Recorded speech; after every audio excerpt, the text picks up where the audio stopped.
안녕하세요. 2월 21일 화요일 8뉴스 오프너 시작합니다.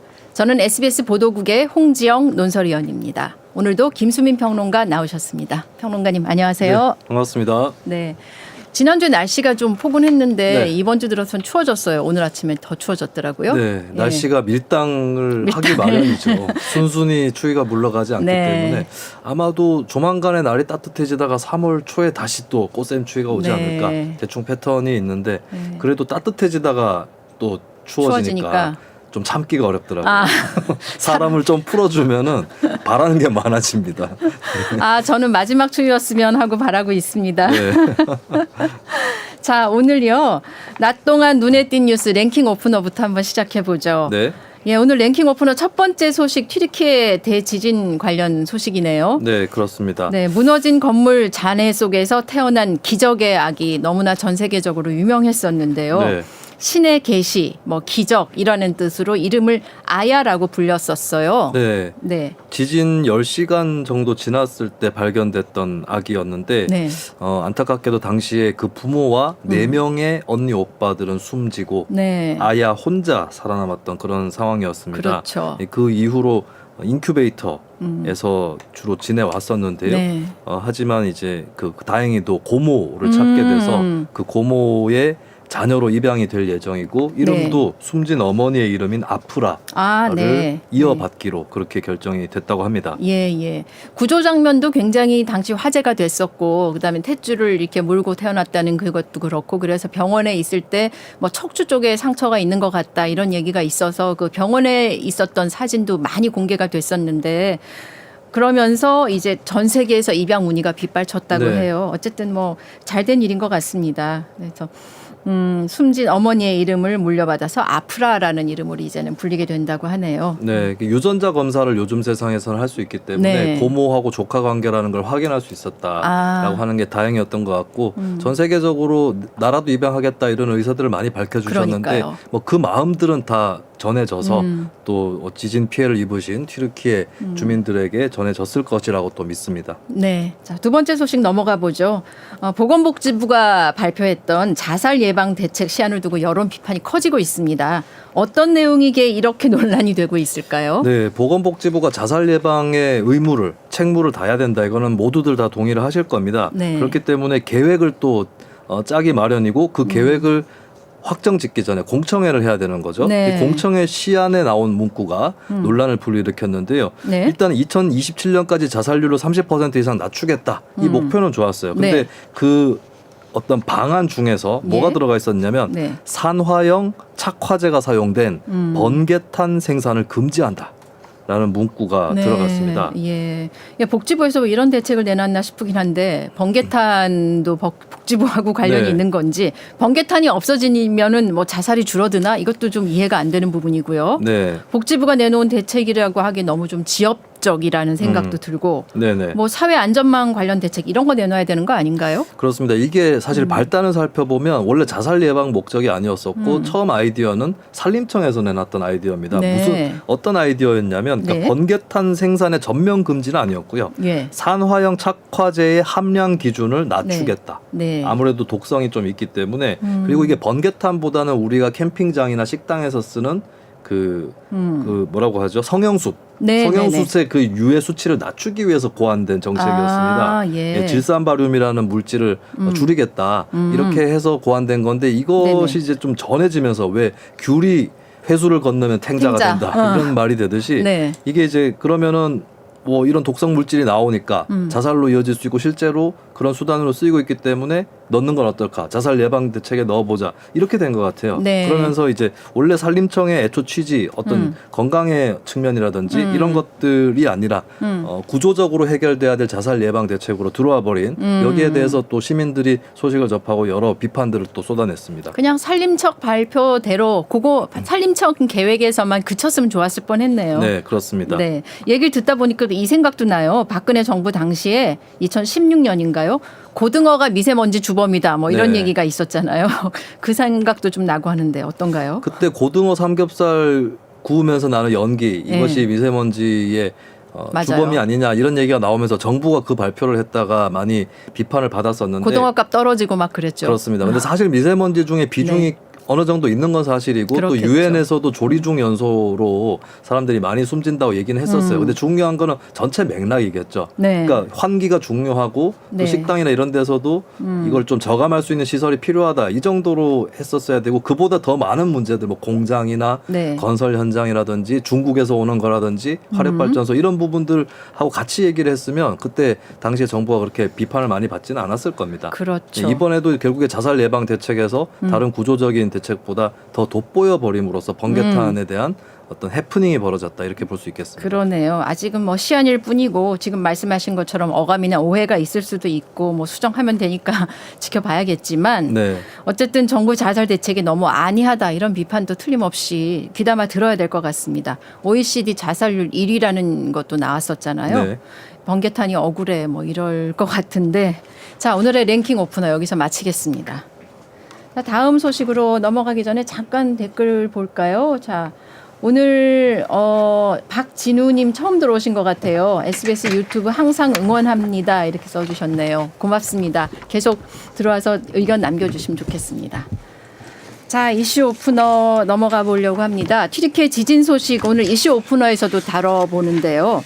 튀르키예가 인명 구조를 중단하고 복구 작업 쪽으로 방향을 돌렸다는 소식을 어제 전해드렸는데 오늘 새벽에 또다시 규모 6.4의 강한 여진이 발생했습니다.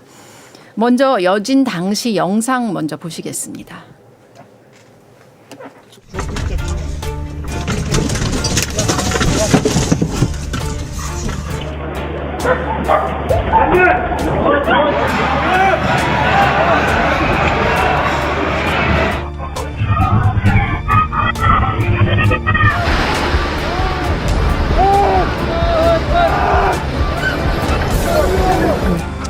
Allahu Akbar.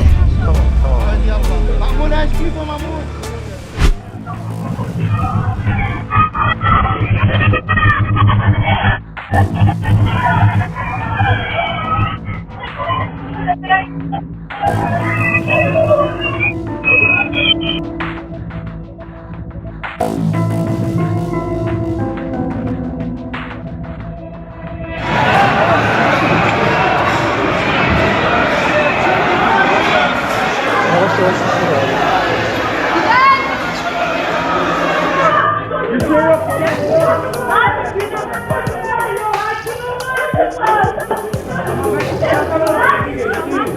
Arkadaşlar olduğunca binanın içini terk edin. Binanın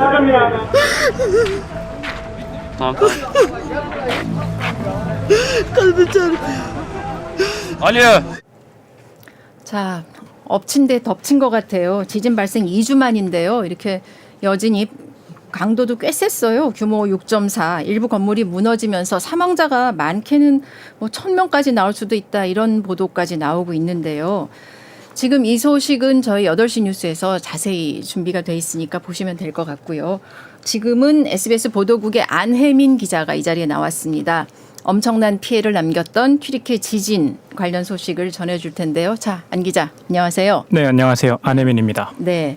안혜민 기자는요, 데이터 저널리즘을 전공하고 있는 전문 기자입니다. 자, 안 기자, 간단히 데이터 저널리즘 어떤 건지 좀 소개를 해 주시죠. 보통의 취재가 뭐 현장에서 이뤄진 것을 다룬다면 데이터 네. 저널리즘은 그보다는 데이터를 중심으로 이야기를 하거든요. 네. 저희가 원래 지금 팀 이름이 마부작침인데 이게 200의 고사에서 나온 거거든요. 그렇죠. 이게 도끼를 갈아서 바늘을 만든다. 바늘을 만든다. 네, 그런 말처럼 빅데이터를 분석해서 정제해서 네. 송곳 같은 팩트를 저희는 지향하는 저널리즘 팀이다라고 네. 설명을 드릴 수 있을 것 같아요. 예. 거의 뭐 SBS 데이터 저널리즘이 거의 데이터 저널리즘 언론업계에서 거의 언론계에서 거의 처음 시작하다시피 했죠. 저희가 아마 지상파 방송국에서는 조금 네. 일찍 시작한 걸로 알고 있습니다. 예, 예. 자, 이제 본격적으로 들어가 보죠. 안혜민 기자가 마부뉴스에서 튀르키예 지진 관련 데이터를 모아서 정리를 했어요. 일단 어떤 방법으로 데이터를 모아서 분석한 건가요? 이게 보통 지진과 같은 거대한 뭐 자연재해나 이런 네. 것들은 관련 기관이나 혹은 국가단체에서 관리를 하게 되어 있거든요. 요번 같은 경우에도 튀르키예의 재난 및 위기관리청에서 지진 데이터를 관리하고 있었고 네. 뭐 그뿐만 아니라 미국 지질조사국 같은 경우에는 전 세계의 지진 데이터들을 다 관리하고 있거든요. 네. 여기 들어가 보면은 저희가 데이터 분석할 수 있는 파일을 받을 수 있고 네. 혹은 뭐 지도로 분석할 수 있는 뭐 그런 자료도 받을 수 있는데 요거를 저희가 확보해가지고 분석을 해본 겁니다. 네. 네, 이번에는 또 규모 6.4 여진 또 발생을 했고 네. 추가 사상자가 또 계속 발생을 하고 있는데 이번에 튀르키예 지진이 그렇다면 왜 그렇게까지 피해가 컸는지 이런 부분 또 데이터 저널리즘으로 설명이 가능할까요? 뭔가 그런 거를 살펴보려고 데이터를 들여다봤던 거고요. 네. 뭐 이를테면은 이게 동일한 좀 큰 강진인데도 불구하고 그렇죠. 특히나 튀르키예에서 일어났던 지진의 피해가 컸던 이유는 무엇일까 해서 살펴봤었는데 네. 그 중에서도 특히 그 진원이라고 해야 될까요? 지진이 발생한 위치가 상대적으로 다른 지역보다 얕았다라는 부분을 발견해서 관련 내용을 분석해서 기사를 작성했던 겁니다. 그러니까 지표면하고 진원하고 거리가 얼마나 머냐 가깝냐에 네네네. 따라서 피해가 커질 수 있고 작아질 수 있다는 그런 네, 거잖아요. 맞습니다. 예, 그렇게 살펴봤더니 어떻게 나왔었죠? 그러니까 뭐 사실 저희가 기억하고 있는 큰 지진들을 살펴보면 네. 대부분 그 깊이가 얕더라고요. 얕았어요. 뭐 얕다고 하면 얼마 정도인가요? 몇 킬로? 10킬로? 10 몇 킬로더라? 한 20km 20km. 내외로 나오더라고요. 네. 뭐 가령 IT 대지진이 대지진. 13km였고 13킬로. 네, 스촨성 대지진이 한 19km였더라고요. 근데 요번에 튀르키예에서 발생한 7.8 최초 지진이 17.9cm 킬로미터였습니다. 네. 그리고 2차 지진은 10km로 상당히 얕았던 거죠. 네. 그러니까 요걸 가지고 조금 더 분석을 해봤더니 네. 뭐 기사와 같은 내용이 나왔던 겁니다. 그렇죠. 그러니까 진항하고 거리가 17km, 진원하고 거리가 17km밖에 안 되는데 인구 밀집 지역이었고 빌딩들이 많이 있는 네네네. 지역이었고 그 빌딩들은 내진 설계가 제대로 안 돼 있었고 이러다 보니까 이제 피해가 커질 수밖에 없었다는 그런 건데. 자, 그 지진은요, 사실 뭐 태풍, 눈, 비 이런 것도 다 데이터가 있잖아요. 네. 그런데 그런 것에 비해서 좀 예측이 까다로운 현상이라고도 하던데 그건 또 왜 그런지 분석이 나오나요? 요거는 전문가분들의 이야기를 살펴보니까 네. 보통 지진이라고 저희가 생각하면은 크게 한 3가지 정도의 정보를 떠올릴 거예요. 뭐 가령 언제 발생했는가, 혹은 어디서 발생했는가, 그렇죠. 그리고 얼마나 세게 발생했는가, 요런 건데 네. 전문가들 얘기로는 요 3가지 모두 예측하기가 조금 어려운 상황이라고 합니다. 언제 발생할지 알 수 없고 네네. 어디서 발생할지 알 수 없고 맞습니다. 네. 일단 워낙 땅이 넓기도 하거니와 땅에서 무엇이 어떻게 발생했는지를 확인하려면 어쨌든 그 데이터를 수집해야 되는데 네. 그 데이터를 수집할 수 있는 장비도 점점 이제 많아지는 추세다 보니 확보할 수 있는 데이터는 많이 없고 기존에 확보된 데이터도 과거 얼마 안 되는 데이터뿐이다 보니까 네. 뭔가 활용해서 분석하기가 조금 어려운 상황이라고 하더라고요. 데이터가 많아야 데이터 분석이 네네. 가능한데요. 그러니까 그죠? 추후에 데이터가 많아진다면 예측할 수도 있겠지만 네. 아직까지는 그게 어렵다 보니까 보통 이제 빨리 알려주는 식의 시스템을 만드는 식으로 가고 있다고 합니다. 네, 평론가님. 네. 네. 그래도 이제 어느 정도는 데이터가 축적된 것이 있을 텐데 그렇다면 우리가 이 데이터를 살펴보면서 이런 점들을 좀 살펴봐야 된다. 그렇게 해서 이제 대비를 어떻게 해야 된다라고 했을 때 좀 데이터에서 주목해 봐야 되는 부분 그리고 그것을 봐야 되는 이유라든지 이런 것들을 좀 설명해 주셨으면 좋겠습니다. 지금 평론가님께서 말씀해 네. 주셨던 것처럼 어쨌든 데이터는 가지고 있고 얼마 되지 않더라도 그리고 이걸 가지고 현재 상황에 뭐 정책이나 이런 거 만들 때 활용할 수가 있잖아요. 지금 말씀드렸던 것처럼 특정 지역에 굉장히 얕은 강한 지진이 많이 네. 발생하더라라고 한다면 해당 지역의 내진 설계를 뭐 의무한다거나 하는 식으로 정책 설계에 저희가 활용할 수 있기 때문에 네. 요 부분에서 뭔가 데이터가 중요하다라고 이야기를 해줄 수 있을 것 같아요. 네. 자, 이번 튀르키예 지진만 진원이 얕은 게 아니고 아까 뭐 IT도 얘기했고 네네네. 수촨성도 얘기를 했었는데 그 일본 같은 경우는요. 그 지진 자주 일어나잖아요. 네. 거기서는 진도와 규모를 또 차이를 두더라고요. 진도와 규모는 네. 저희가 지진의 세기를 뭔가 이야기할 때 쓰는 척도라고 할 수 있겠는데요. 네. 네. 그러니까 진도 같은 경우에는 상대적인 개념인 겁니다. 저희가 위치에 따라서 그 에너지가 달라질 수 있잖아요. 네. 가령 튀르키예에서 난 강진이 한국에 있는 우리들에게는 느껴지지 않는 것처럼 그 위치에 따라 달라지는 걸 표현할 때는 진도를 사용하고요. 그게 아니라 방출된 에너지 자체에 집중해서 절대적인 수치로 비교할 때는 규모로 저희가 네. 이야기를 하고 있습니다. 그러니까 예를 들면 이번에 튀르키예 지진은 규모 6.4의 강한 여진이 발생했다. 오늘 이렇게 나왔는데 그럼 일본 같은 경우는 그 상대적인 그 절대적인 크기보다는 상대적인 크기 진도를 더 이제 많이 쓴다는 그런 거죠. 일본 같은 경우에는 발생하니까. 지진이 많이 발생하다 보니 발생하니까. 그 위치에 따라 느껴지는 게 다를 테니까 상대적인 그 지표도 활용해서 쓰는 거고요. 뭐 일본뿐만 아니라 다른 곳에서도 네. 이 상대적인 개념과 절대적인 개념을 함께 사용하고 있습니다. 네. 평론가님 질문 네. 있으세요? 네.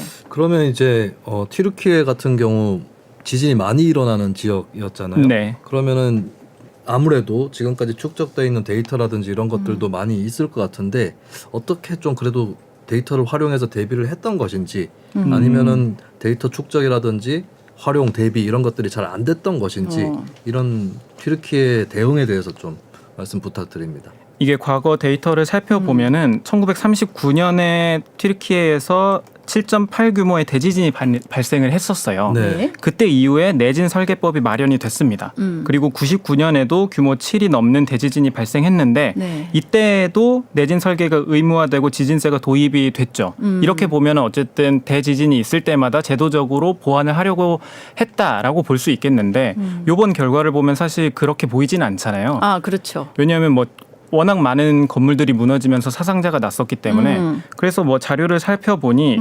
튀르키예에서는 일종의 그 건축 사면 제도라는 게 있더라고요. 아, 네. 그러니까 워낙 그 도시화가 급격하게 이루어지면서 불법 건축물의 양이 많아졌고 이 불법 건축물을 어떻게든 처리해야 되니까 네. 그때 나왔던 제도가 건축 사면이었는데 네. 이 제도를 약간 선거 국면에 앞서서 막 뿌리다 보니 이게 제도는 있었지만 허점이 네. 있었다라고 이야기를 할 수 있을 것 같아요. 그러니까 예를 들면 내진 설계를 하려면 아무래도 건물을 꼼꼼하게 지어야 되고 건축비도 많이 들고 네. 하니까 건축업자 입장에서는 돈 적게 들여서 빨리 짓는 게 이익이 많이 남으니까 네. 그렇게 했다는 거죠. 선거 맞습니다. 국면에서 그런 규제들을 많이 풀어줘서 그때마다 이제 지어진 집들은 아무래도 내진 설계가 부족한 상태에서 지어질 네. 수밖에 없었다 이런 얘기인 거죠. 지진 또 이런 얘기 있잖아요. 지진 때문에 죽는 게 아니라 그 건물이 무너져서 인명 피해가 커진다. 이 말은 결국 그 내진 설계가 중요하다는 거잖아요. 맞습니다. 네, 실제로 우리나라도 네. 지금 어떤 건축물 내진 강화 대책 이런 게 지금 준비가 되고 있을까요? 그런 것도 데이터가 수집이 됐나요? 어쨌든 우리나라도 2016년이랑 17년에 그 경주와 포항에서 그렇죠. 지진을 겪으면서 더 이상 안전지대가 아니다라는 생각은 다들 갖고 있잖아요. 그러다 네. 보니 내진 설계에 대한 이야기도 나오고 있어서 마부뉴스에서는 국토부에서 제공해주고 있는 전국 건축물 대장 데이터를 한번 분석해봤습니다. 네네. 이 건축물 대장 안에는 내진 설계 여부를 그랬더니? 확인할 수 있는 영역이 있더라고요. 아, 예. 그래서 살펴보니까 2022년 11월 기준으로 전체 건물 중에 내진 설계가 적용돼 있는 거는 9.9%에 불과하더라고요. 아마 이보다는 더 많을 수 있는데 확답을 못 드리는 건 거의 한 30% 넘는 건물이 이 데이터에 그 공백이 있었어요. 네. 그러니까 알 수 없는 상태였다는 거죠. 그러니까 이게 어느 정도 관리가 필요한데 아직 내진 설계 관련해서 건축물 대장 데이터로만 봤을 때는 뭔가 관리가 좀 미비해 보이는 측면이 있다라고 네. 이야기를 드릴 수 있을 것 같습니다. 예. 평론가님 뭐 네. 또 궁금한 거 있으세요? 네. 일단 그래도 이제 건축물 대장 자체의 데이터가 미비하다라는 것 자체를 또 밝히는 게 저널리즘의 일인 것 같고 예, 데이터 저널리즘이 또 그 부분에서 그러네요. 예, 진상을 규명하는 데 도움이 된 것이 아닌가 음. 이렇게 또 보여집니다.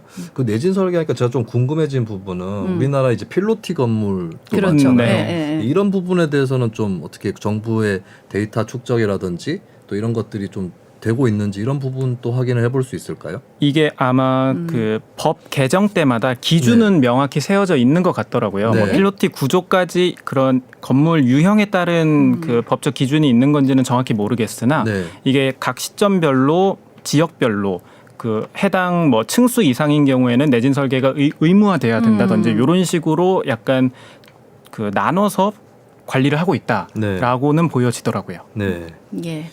자, 그럼 오늘 이 정도까지 하시죠. 튀르키예 지진과 관련된 데이터 저널리즘으로 분석해 본 소식 안혜민 기자와 함께했습니다. 여진 소식은 잠시 후 8시에서 이어집니다. 자, 안 기자 수고하셨습니다. 감사합니다. 네.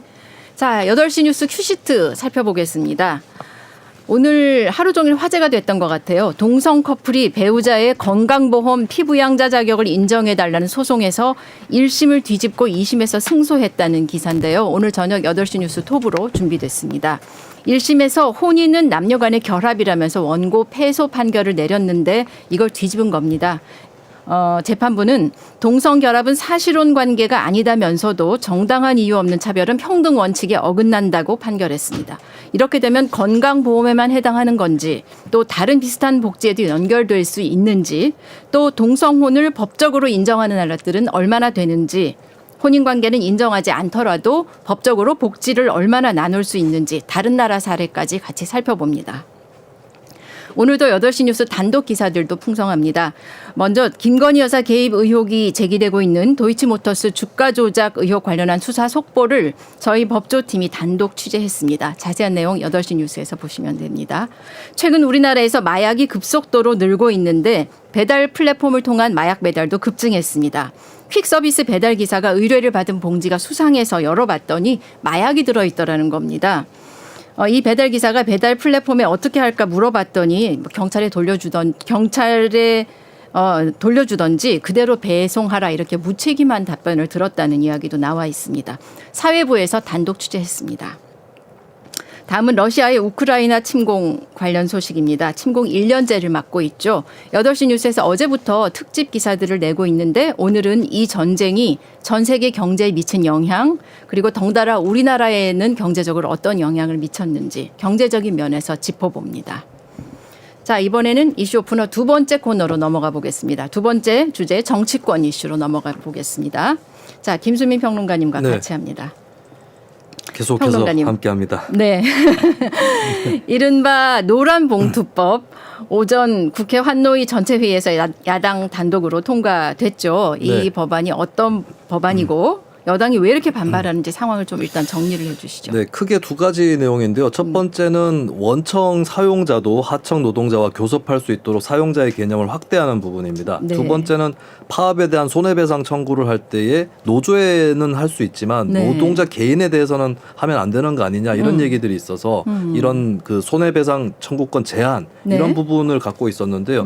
조금 조정이 돼서 특수고용 노동자 같은 경우는 일단은 노동자라고 명시를 하는 안에서는 제외가 됐고요. 네. 그리고 노동자 개인에 대한 손해배상 청구 자체가 제한이 되기보다는 면책 범위를 따로 정하는 쪽으로 네. 좀 손질이 됐습니다. 그러다 보니까 노동계에서는 좀 안타깝다.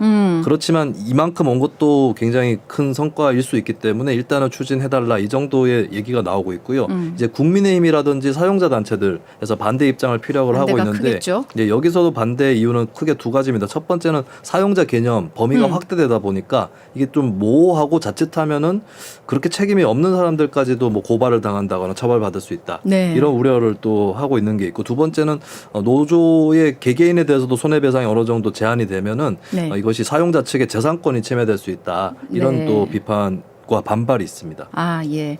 다음 질문 넘어가기 전에요. 잠깐 댓글 보고 갈게요. 네. 아까 조금 전에 그 지진 이야기를 해가지고 거기서 건축물 대장 얘기를 했었잖아요. 네. 9.9%라는 게 뭐냐. 건축물 대장이 너무 허술하고 미비하다 이런 전문적인 또 답변 질문을 주셨네요. 네네. 그리고 또 와바 마법 주문이라는 분은요. 컨테이너 조립식 건축이 차라리 안전하겠다. 뭐 이런 식으로 좀 우리나라의 내진 설계 상황에 대해서 좀 우려들이 컸습니다. 네, 그렇습니다. 네. 자, 조금 전 얘기로 다시 돌아가 보죠. 네. 왔다 갔다 해서 산만한데. 자, 오늘 야당 단독으로 노란봉투법 처리는 했습니다마는 네. 완전 통과까지는 아직도 첩첩산중이라고 할 수 있죠. 법사위로 넘어가야 되고 그러면 국민의힘 김도읍 의원 법사위원장이고. 네, 그렇습니다. 네. 또 본회의 통과하고 대통령이 거부권을 행사해도 안 되는 거잖아요.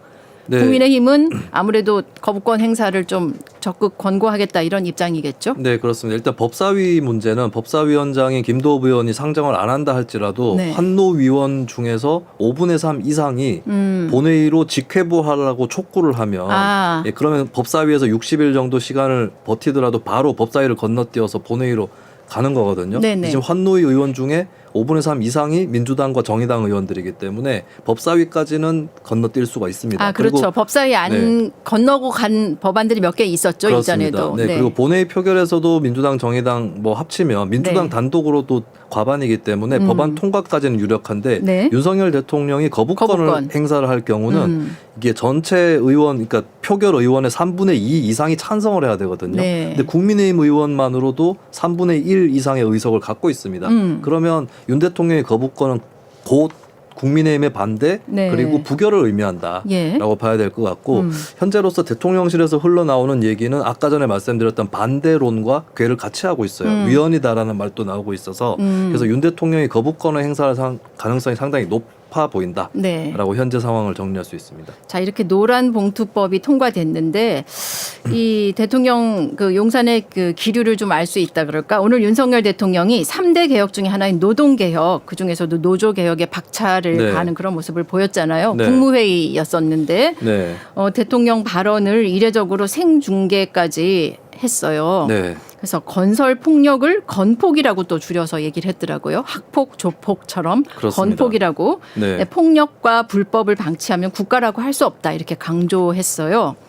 네, 모두 발언에서 굉장히 강력하게 건설 네. 현장 노조를 비판을 했고 네. 건설 현장의 폭력과 불법을 보고서도 방치한다면 국가라고 할 수 없습니다. 깜짝 뭐 놀랐어요. 이렇게 얘기를 했어요. 그리고 이제 최근에 또 연이어서 논란이 되고 있는 회계 투명성 강화 문제에 대해서도 국민 혈세가 투입된 네. 노조에 국민 혈세가 투입이 돼 있고 네. 또 노조 회비의 상당 금액이 세액 공제가 되기 때문에 네. 정부가 노조 운영 자금에 대해서 재정 지원을 하는 거다 이런 주장을 내놓기도 했습니다. 예.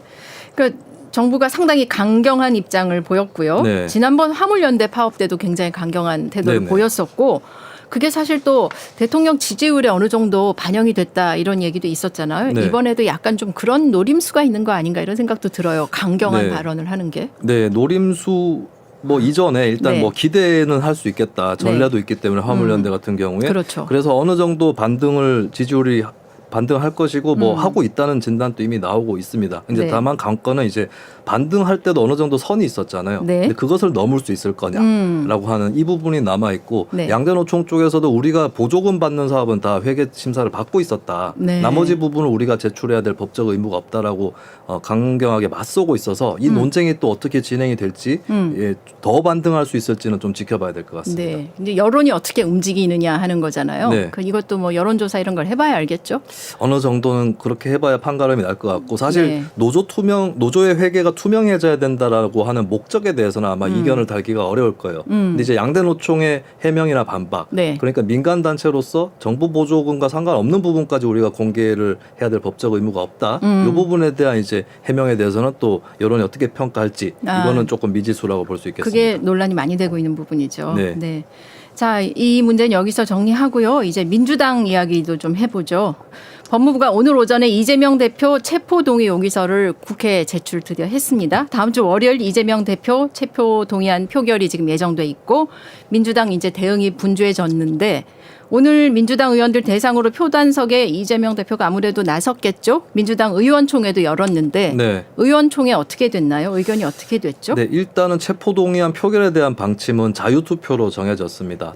그래요. 당론으로 안 정하고. 뭐 반대를 행사해서 부결시킨다 이렇게 당론으로 정하진 않았고요. 약간 부담스러웠던 거 아닐까요? 그런 당론으로 안 부분도 정했다는 건. 있고 이제 실효성 차원에서 이게 무기명 비밀 투표라서 네. 결국에 표가 나오더라도 누가 찬성 반대했는지 알 수 없는 그런 상황입니다. 그렇죠. 뭐 징계를 한다거나 이런 것도 어렵기 때문에 일단 자유투표로 했고 만약에 자유투표로 했는데도 부결이 되면 봐라 우리 당은 말 안 해도 단합이 된다 그렇죠, 이렇게 그렇죠. 또 얘기를 할 수 네. 있는데 만약에 그 당론으로까지 했는데 안 가결이 되면? 돼버린다. 이러면 네. 굉장히 큰 타격을 받는 그렇죠. 거죠. 그래서 이런 전략적인 것까지 가만히 됐던 것 같고 그리고 네. 박홍근 원내대표는 이런 설명도 했어요. 이거는 굳이 의원총회에서 물어볼 거리도 안 된다는 취지의 그런 그렇게 발언도. 얘기를 했더라고요. 예, 당연히 뭐 의견들은 물어볼 필요 없다. 네, 그래서 네. 아마 여러 가지 이유들로 결국에는 자유투표로 네. 정해졌습니다. 네.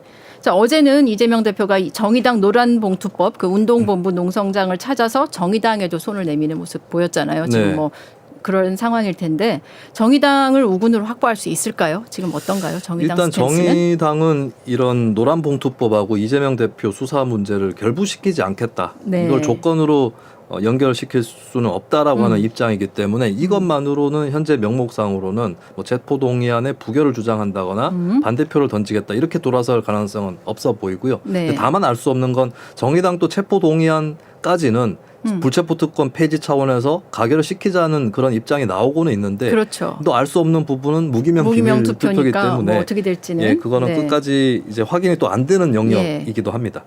자, 어쨌든 뭐 이번에 부결이 된다고 해도 체포동의안이 또 다른 혐의로 지금 국회에 올라올 거라고 지금 법조계에서는 그렇게 얘기를 하고 있잖아요. 네. 그때마다 부결시킬 거냐 그런 여론도 있고 그런 만큼 또 당 일각에서 대책이 필요하다 이런 의견도 민주당에서 나오고 있는 걸로 알고 있고 그러니까 그런 경우에 체포동의안이 부결되더라도 대표직을 사퇴해야 된다는 의견도 있고 아니면 대표직을 유지하더라도 공천권은 내려놔야 된다. 네. 이런 의견들도 있잖아요. 네네. 이 대표 어떻게 할 것 같으세요? 이 대표 입장에서는 네. 예를 들어서 총선 승리에 사법 리스크나 이 상황이 도움이 되지 않는다고 판단을 한다면 네. 좀 선거가 가까워져 왔을 때는 네. 어느 정도 공천 시스템이 완비되고 하면 네. 사퇴를 할 네. 개연성도 열려 있을 수 있습니다. 그러니까 이 대표의 개인의 어떤 성향 이걸 떠나서 이런 경우에 이제 어떤 선택을 하느냐에 있어 예전에 문재인 전 대통령도 당 대표 시절에 당이 분당하고 이런 과정에서 자진해서 대표직을 총선 앞두고 사퇴한 적이 있었거든요. 네. 이 대표도 그런 선택을 할 개연성이 없지는 않은데 근데 다만 그때까지도 시간은 많이 남아 있는 거 아니냐. 네. 예, 시간이 워낙 많이 남아 있기 때문에 바로 사퇴할 수 있겠는가. 이 점에서는 사퇴 확률은 굉장히 낮게 점칠 수밖에 없는 부분일 테고. 글쎄, 저도 사퇴하지는 않을 것 같은데요. 네, 저는 하더라도 네. 좀 연말 연초 연말까지 네네 그렇게나 시간을 끌어요.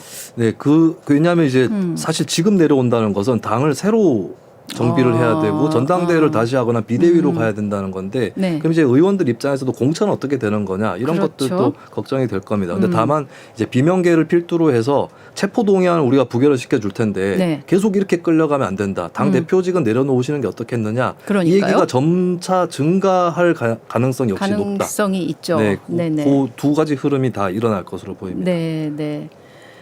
저기 평론가님 아까 저기 흉내를 너무 잘 모사를 너무 잘해주셨다고 네. 생각하는데. 오늘은 성공입니까? 네, 지난번에 그런데. 안철수 의원 했다가 네. 아니요, 안철수도 두 번째는 괜찮았어요. 두 번째 괜찮습니까? 근데 오늘 댓글 보니까요. 네. 123팝님이요. 하지마 뭐 이렇게 되는데 이 하지마는 뭘 하지 말라는 건지 잘 모르겠는데. 성대모사를 하면 그걸 얘기하는 건지 그 위에 저 거부권 행사한다는 얘기에 대해서 하지 말라는 얘기 잘 모르겠어요. 네, 그리고 중립법일 수도 있겠습니다. 네. 또 한 분은 애그님은 똑같아요. 우아우아 해주신 분이 계세요. 처음 들어보셨군요. 자, 그렇습니다. 시간이 지금 조금 애매하게 남았는데, 네. 자, 그럼 짧게 얘기하죠. 뭐 국민의힘 전당대회 얘기 이제 중반부 넘어섰는데, 네. 자, 어제 TV 토론에서 가장 뜨거웠던 장면이 김기현 후보, 황교안 후보 사이 네. 울산 땅 얘기 저희도 잠깐 했잖아요. 두 사람이 정치 생명을 걸자는 얘기까지 나왔는데 네. 천하람 후보는 자기는 정치 생명 길게 남아 있는데 못 걸겠다 뭐 이런 얘기도 오늘 하시더라고요. 네. 자, 이 문제를 당 선관위 검증해 달라고 요청도 했는데 점점 더 커지는 것 같아요. 네, 지금 김기현 후보 빼고 나머지 세 후보가 다 공세를 하고 네. 있고 사실 네. 어떻게 보면 김기현 후보나 황교안 후보나 둘 다 정통 보수를 자처하는 후보들이거든요. 예. 그런데도 더 거세게 오히려 이 두 후보 사이에서 공방이 벌어지고 있기 때문에 네. 나머지 두 후보는 사실 좀 중간중간에 끼어드는 수준이에요.